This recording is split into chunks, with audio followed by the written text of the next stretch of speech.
விஜய்க்கு இருக்கிற ஆதரவாளர்கள் எல்லாருமே இளைஞர்கள், புதுமுக வாக்காளர்கள். படித்தவங்க அல்லது கொஞ்சம் வயசானவங்க, முதுமை பெற்றவங்க எல்லாம் வாக்களிக்க மாட்டாங்க. இது அவருக்கு அந்த சினிமா மோகத்துல வந்து அலையடிக்குது. இளைஞர்கள் வந்து வாக்களிக்க போறாங்க. அவ்வளவுதான்.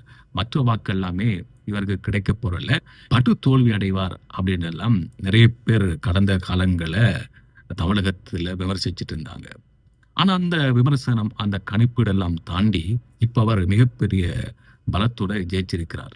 விஜய்க்கு வாக்களிச்சவங்க இளைஞர்கள் மட்டுமல்ல, அரசு உத்தியோகத்தர்கள், படிச்சவங்க, பெண்கள் நிறைய பேர் வாக்களிச்சிருக்கிறாங்க. பாதுகாப்பு துறையில கடமையாற்றவங்க வாக்களிச்சிருக்கிறாங்க. சகல மட்டத்திலிருந்தும், சகல ஊர்களிலிருந்தும், கிராம மட்டத்திலிருந்தெல்லாம் வாக்களிச்சிருக்கிறாங்க.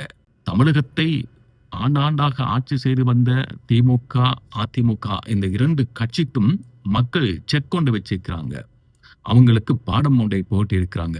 கடந்த காலத்தில் அவங்க விட்ட தவறுகள் அல்லது மமதியோடு அலைந்த அந்த பொழுதுகள், வாக்காளர்களுக்கும் இவங்களுக்கும் இருந்த தொடர்பு, மக்களுக்கு சேவை செய்யாமல் அல்லது லஞ்சம், ஊழல் அடிபட்டு மக்கள் ஏதோ ஒரு வகையில இவங்கள தேர்தல் வரும் வரைக்கும் காத்திருந்து அமைதியான முறையில இப்ப தோற்கடிச்சு இருக்கிறாங்க.